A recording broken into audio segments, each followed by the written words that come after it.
Hello, my name is Larry, and welcome to the land. That's what we call this place. We own 11 acres, about an hour and 15 minutes northeast of downtown Dallas. Our real home is in a suburb north of Dallas of about 115,000 people. So this is a real departure from our sort of normal life. We bought this place a little over a year ago, and it has become a place that we spend holidays and weekends, and we just have loads of fun. There's lots of things to do out here, some fun, some work, and I just wanted to share those with you guys as we go through our adventures. We have we have a big building project in our future. I kind of wanted to show the place before that got started. The grass is mowed, so everything looks pretty good. So I'll be able to show you around, and you can sort of see this second home of ours. So hang on and enjoy the ride. But let me go ahead and get you started on a little bit of a tour. And if it's too loud, I may have to voice this over later on.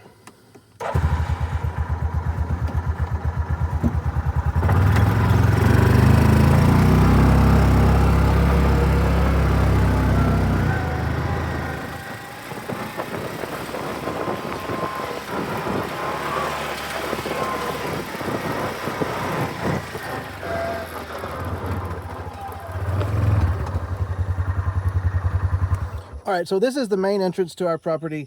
We actually have two gates, and I'm going to kind of take you kind of clockwise around the place. We're going to drive past the tractor. We call this the tractor yard. Then what I like to call the Buick storage facility, the blue building. And then we'll stop and talk about a few other things.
Okay, this is in the northwest corner, so that's south, and then that's east.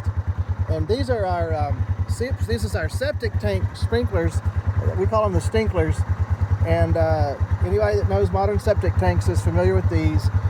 We do have water, power, and a septic system in the blue building, in the Buick garage. And you can see there's some trees down there. There's some trees over there. I'll show you more about those in a minute. We call this area here that we're going to go through first the Boneyard, and then we'll drive past Lake Patricia.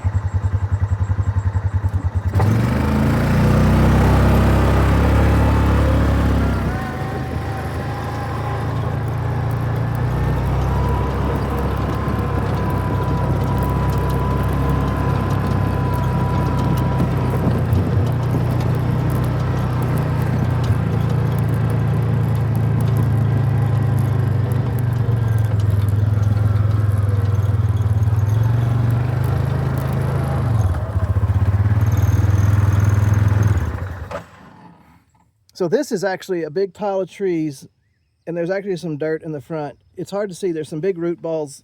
This was all bulldozed out, I guess, when they built the pond, what we call Lake Patricia. There's actually a buzzard's nest in there, and from time to time you'll see buzzards up in these trees, and you will see buzzards. Like there's at least 2 or 3 of them that kind of hang out here. They're kind of cool in a really horribly ugly kind of way. So let me take you past Lake Patricia and talk a little bit about a a building project that's coming up. Well, not all of it, but a part of it.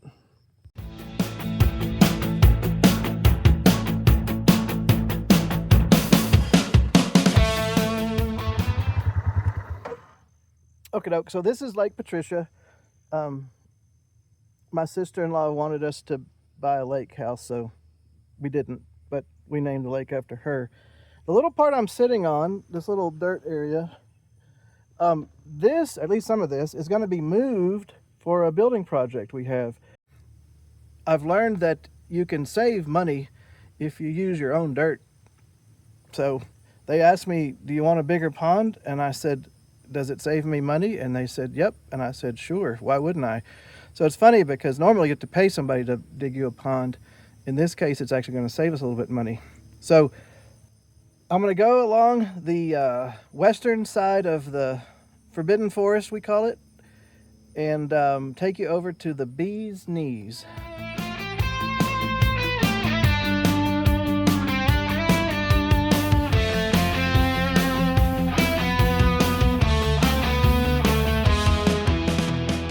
So these are our honeybees. There's 2 hives there, and there's actually 4 hives over there. So here in Texas, and in a lot of places, I don't know, I assume this is the same way, you can get various ag exemptions. And so one of the ag exemptions is to have honeybees. And I didn't even know this was a thing, but these are actually rented honeybees. So when we moved in, they were already in year 4 of the 5-year qualification period. And so we learned that you can rent honeybees. So someday I would like to tend them myself.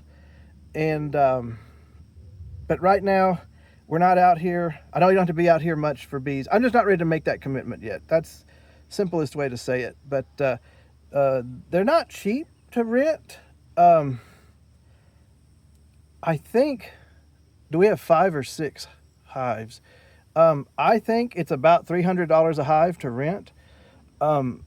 You don't get the honey unless there's extra honey, is my understanding, because we didn't have honey last year. But we save, with property taxes where they are these days in Texas, we actually save a little more than the cost. So it's not a huge savings, but it's saving nonetheless, and we have honeybees. And so I mow pretty close. I accidentally bumped that pallet with my mower.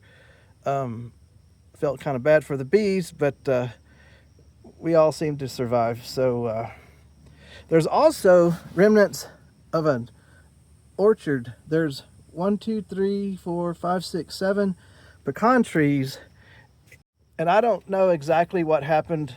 I know it was dry, very dry. The pond went dry just a few years ago, and they actually dug it out and made it bigger. So maybe that same dry spell kind of took out the young pecan trees, but a couple of them still have some leaves. We need to decide long term what we want to do with them, but for now they're just obstacles to mow around and to avoid with the 4-wheelers.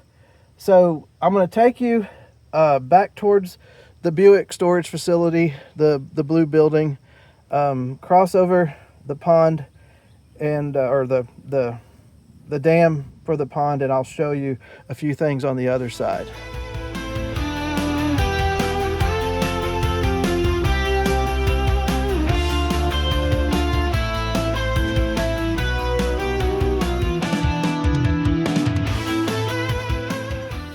So here we are, we're on the other side of the pond dam, and it rained about a ½ inch earlier today, kind of a little pop-up storm, and it made a little bit of mud. I don't know if y'all saw that, but it caught me a little bit off guard. But anyway, we're here. I'll show you a couple things. All right, so the pond is over there. You can see those are the drains when the water level gets high enough. This is what we call the snake pit because, and I don't see them down there, there are some water snakes. We actually found one that didn't survive. It seems like it might have been crossing the road or the tank dam and may have gotten run over. We don't know by whom. But anyway, we called him Snaky Jr. and Snaky Jr. is no more. Well, it turns out we called him Snaky until figured out that Snaky has at least a mom or a dad that lives down here still, and is a much bigger version of old Snaky. So we're always on the lookout. I don't know what kind of snakes they are. I don't love snakes, but I'm not going to harm the snakes unless I think they're a danger to my family.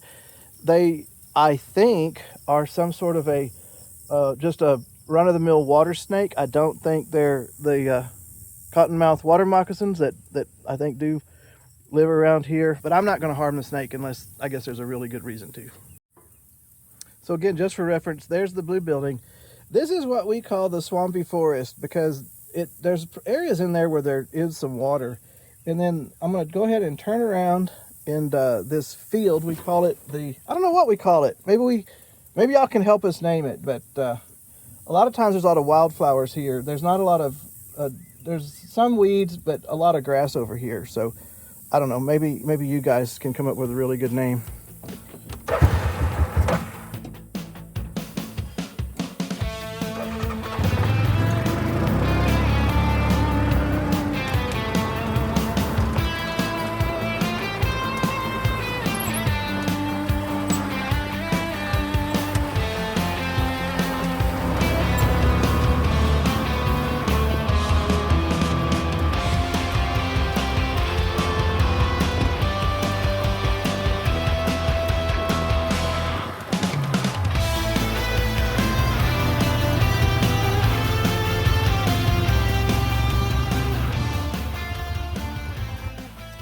So this is an area that I like to call Mount Jesus. It's an area that my wife really drove in terms of wanting this. She said she wanted a place she could come out and relax, pray, or just be alone and enjoy the scenery. So there's a kind of a hump here. They may have added some dirt when they built the pond, and I've got this swing, and it's just a nice view of the pond. You can see the reflection in the water. It's just a really, really peaceful place. So here's that view. That's the back side of the Forbidden Forest. This is our shipping container. Lately, we call it the Connex or just the shipping container. Lately, we've been calling it Nikki's Dry Box because. And then back over there is the far corner. You can see maybe that this land is terraced. Clearly, it was terraced to like stair steps. So clearly this was done for agricultural reasons. I just wish I knew the history, right? Because I don't know when it was done. I think it's been here a long time, but I don't know. Maybe I could look that up. But if you look at aerial photos, or that you can see those terraces kind of go on a long way. So I am almost out of storage. So I'm going to go up towards, I think those are either crows or buzzards. I'll just do regular video instead of time lapse. I'm going to stay off the trail. I'm going to go around what we call the turnaround tree, and then I'll come back here and finish up.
So that's it for today. My name is Larry, and we welcome you to our little adventure in the country. So remember to hit like and subscribe down below. That'll help us out. It's absolutely free, and we appreciate knowing that you're out there. Also, leave comments, ask me questions, give me advice. I'm open to just about anything. So my family really believes that if you live a good life, you will be rewarded, and we consider this part of our reward. So always remember, live your best life and live life now.